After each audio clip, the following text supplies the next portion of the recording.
Hey, how's it going, guys? Blue Tempest here, and welcome to my reading log for December 2021. So this month I did get to read a good variety of manga, but most of it kind of falls within the realms of fantasy, which I thought was pretty interesting. Definitely went for a specific vibe for my reads this month.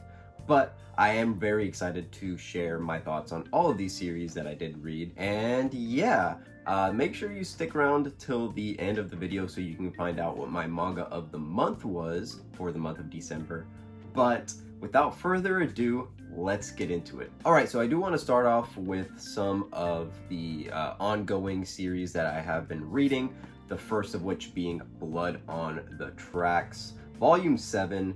As you can see here, many of you guys who watch my videos probably already know that Blood on the Tracks is one of my favorite ongoing series. This is definitely one of those series that I don't really like to talk too much about because I never want to spoil it. This is definitely one of those that is best going in blind. But as far as my thoughts on Volume 7, yeah, this series is still just as disturbing as it's always been. The characters in this series make some just very cringeworthy decisions, very just terrible decisions, and it's definitely getting to a point now where I'm really interested to see where the story goes from here. We're just kind of seeing this terrible situation kind of play out, and obviously this is such a quick read, so I'm just kind of left waiting and wanting more from Blood on the Tracks. So yeah, some pretty messed up things happen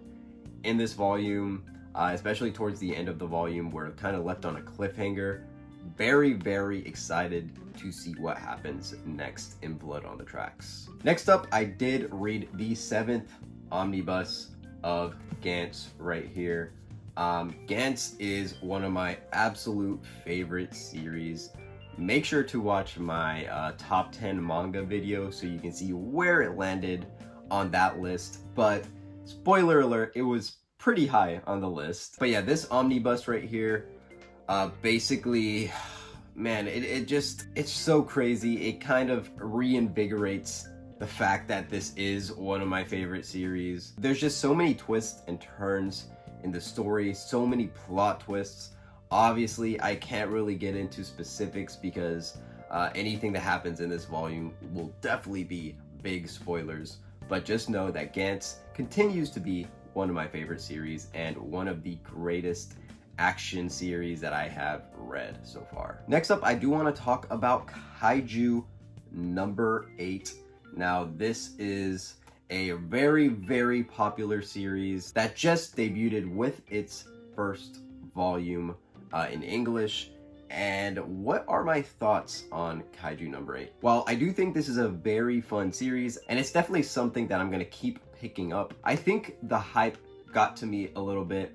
I heard a lot of people saying stuff like, oh, you know, this is going to be the next Attack on Titan, this is going to be the next big thing. And while I think this will be very popular, this first volume didn't quite impress me like, let's say, the first volume of Chainsaw Man, for example. I was kind of let down by just how generic the story felt at times. This first volume definitely starts off in a similar way to a lot of shonen series. My Hero Academia kind of comes to mind, and while the concept is pretty unique with the main character being like in his 30s and him being part of like a cleanup crew for these giant monsters that attack the city, I thought that was a pretty unique idea. And there is a lot of comedy in this, more than I expected. But I have heard that Kaiju number 8 gets a lot better. And don't get me wrong, I still really enjoyed this. I thought the art was pretty clean. I would say this is a solid like 7 out of 10, but I think my expectations were a little too high for this series. And I think I definitely will be doing a 3-volume rule video on this once we get to the 3rd volume of the series. So that is my thoughts on Kaiju number 8. And yeah, let's move on with the reading log. Alright, so next up we do have Frieren Volume 1 right here. This is another brand new series that recently came out with this first volume. This is part of the Shonen Sunday line, and this is one that I did really enjoy. This is a very unique fantasy story. I really love the characters.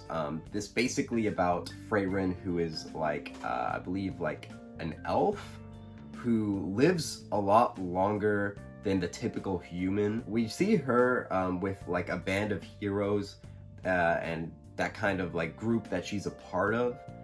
In the beginning, they're basically highly regarded as just heroes of the land, and you kind of see the other members of her party outgrow her. So while all of them kind of turn old, and they definitely show signs of aging, she still stays the same. And then slowly, you know, years pass, and the heroes in her party, you know, unfortunately pass away, and she's still the same. So this series is kind of her coping with that and kind of learning to appreciate life more, and it's just a really well written fantasy story.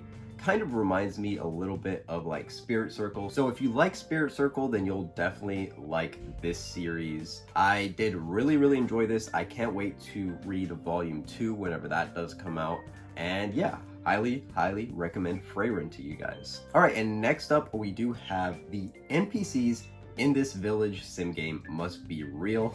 Now, this has a pretty long-winded title, and this was a manga that I kind of picked up on a whim. I am pretty sure that this is a manga adaptation of a light novel, but yeah, just kind of picked this up on a whim. I thought that the premise seemed interesting. This is sort of like an isekai, sort of not an isekai. Basically, our main character is this middle-aged man who honestly is living a sad life. He has like no friends, he has no social skills really, and he's kind of just someone who stays in his room at all times and doesn't even have a great relationship with his family at all. So he kind of sees himself as a failure, and all he really does, because he doesn't even have a job, he kind of joins these online contests to win free stuff, and he wins one, and he receives a very mysterious video game. And when he starts playing it, it's kind of like a sim type of game, kind of like The Sims, where you're, you know, seeing these NPCs kind of do daily tasks and stuff, and you kind of just see it play out. And so he kind of has this role of God in this game, where he kind of writes these miracles, and so the miracles are things that affect the game. And basically what happens is the NPCs start to react to these miracles, and when they respond to these miracles, it's not in a very generic way, it's very realistic. Like, they actually respond to these specific things that he says, and so he starts to take notice of this, and he gets really invested in this game, to the point where he kind of starts to change for the better a little bit. He starts learning some life lessons, learning some social skills. He actually goes outside for the first time in forever.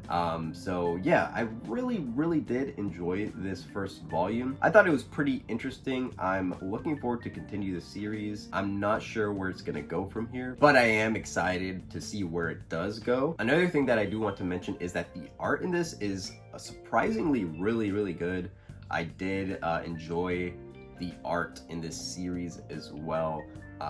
Usually, you know, these light novel adaptations don't have the best art, but this one was pretty quality. So yeah, definitely recommend this one. It was a random pickup for me, but I'm glad I did pick it up. All right, and lastly, we do have my manga of the month, which was the bulk of what I read this month.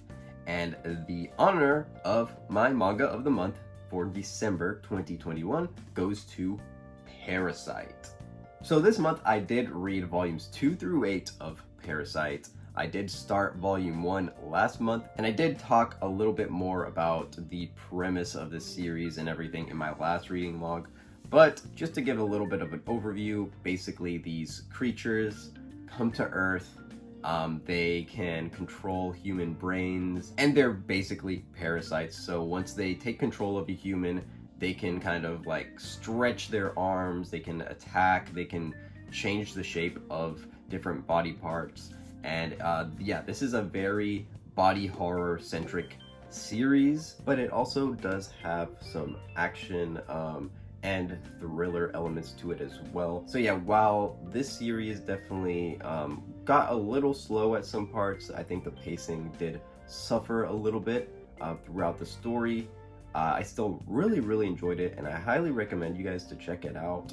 The art is very clean, has that kind of 90s vibe to it, which I do like. Has some really good character designs, really good set pieces, and yeah, just overall a really solid sci-fi horror thriller type of manga. So if you guys are interested, then definitely check out Parasite. But with that, guys, that does it for this reading log.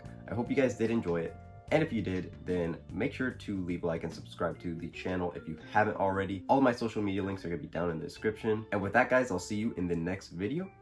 Peace.